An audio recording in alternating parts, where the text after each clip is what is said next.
Hi and welcome to this Solidworks tutorial.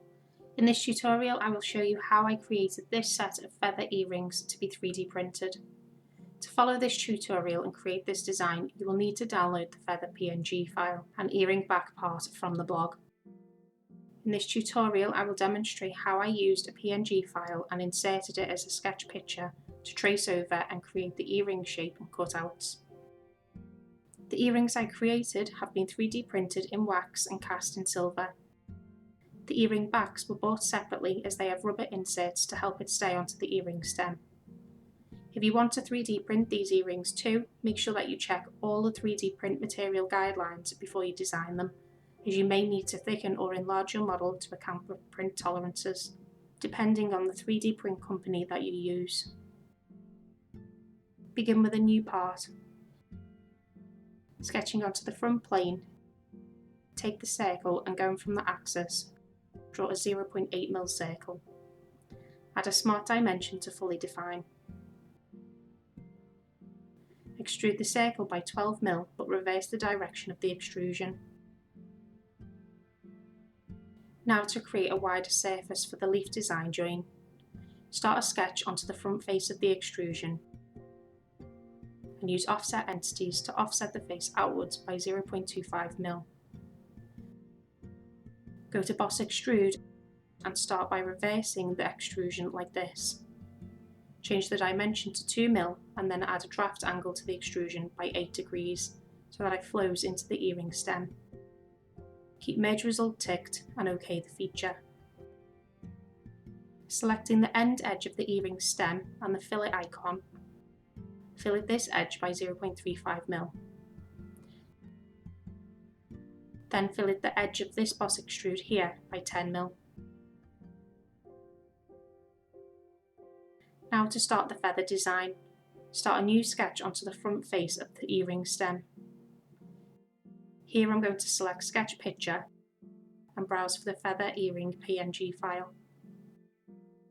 When the image comes in, select From File under Transparency so that the white background of the PNG file disappears like this.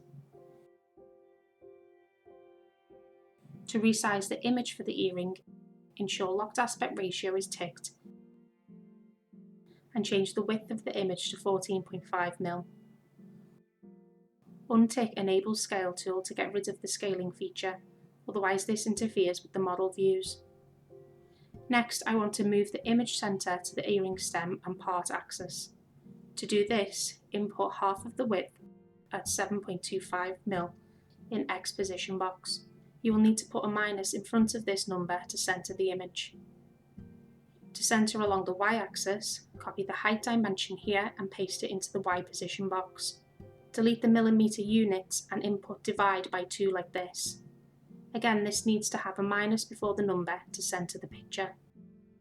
With the picture in place, OK the picture and then the sketch. With the image in place, start a new sketch onto the front plane. Using the spline tool, trace over the outer shape of the feather. This doesn't need to be exact, just trace over it as best you can. I ended up tracing over the outline in segments. Try not to add too many points along the spline and delete any points that are unnecessary as they could affect how the earring fillets later on. You can tweak the splines as you go along or wait until you finish the shape.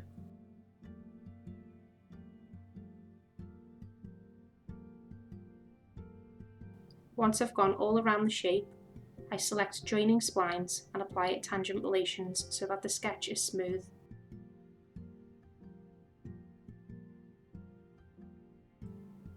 Extrude the feather shape by 1mm. And for now, untick Merge Result. For the feather cutouts, start a new sketch onto the front face of the extrusion. I then need to right-click the last extrusion and hide it so that I can see the sketch picture. Just like the feather outline, I need to trace all the inner shapes of the feather. For this, I'm using the spline tool mostly, but sometimes the line tool is necessary to trace the shapes.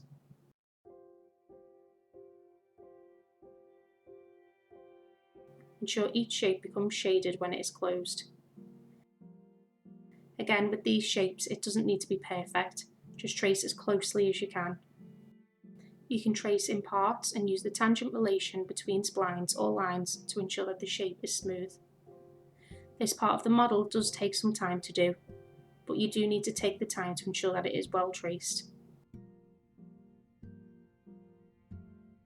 Once all the shapes are traced, select Cut Extrude. Change the dimension to 0.4 mm, and then bring the feather solid body back into view from the Part drop down, and OK the feature. The final part to trace is the feather stem. Start a new sketch onto the front plane and hide the feather solid body again to view the sketch picture. This shape now needs to be traced over. Use the spline to trace the shape in the same way as the rest of the design.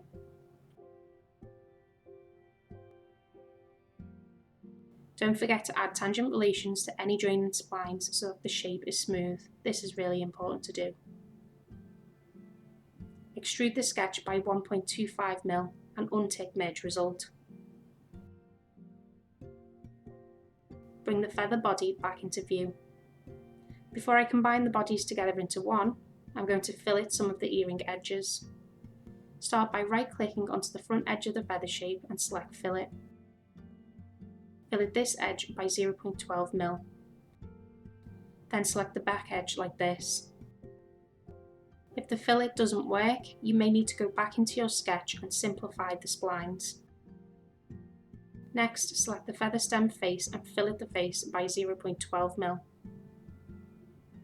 And do the same for the back face.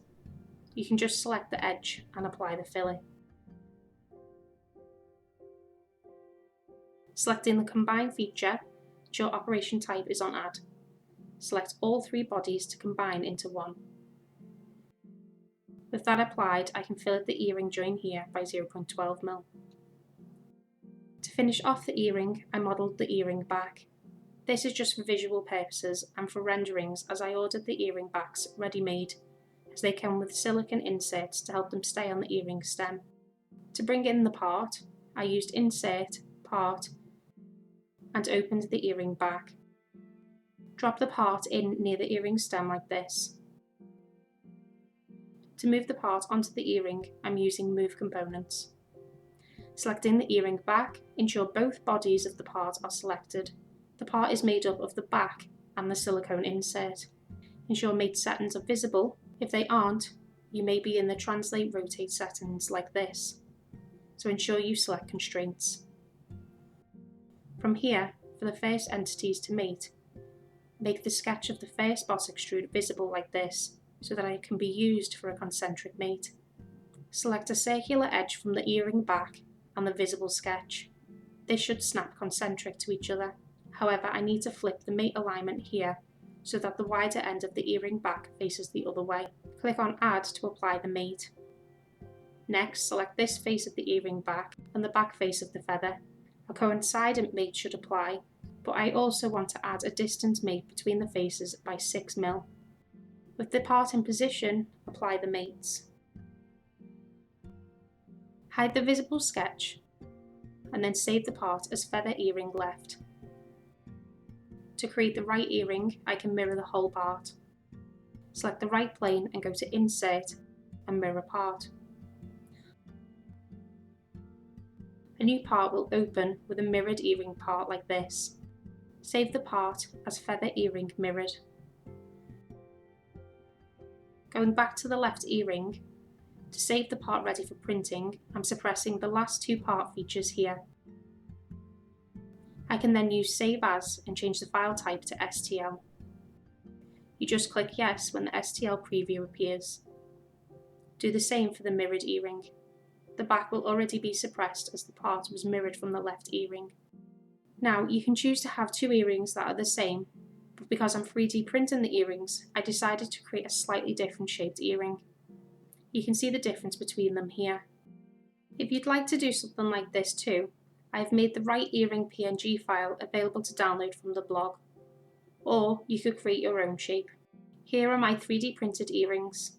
I ordered these with a gloss finish, but it's not the smoothest finish available. The finish is a little rough, but you can pay extra for companies to polish the final silver casting, which will improve the finish, but it can also cause the design to lose detail. I hope you enjoyed this tutorial. Thank you for watching.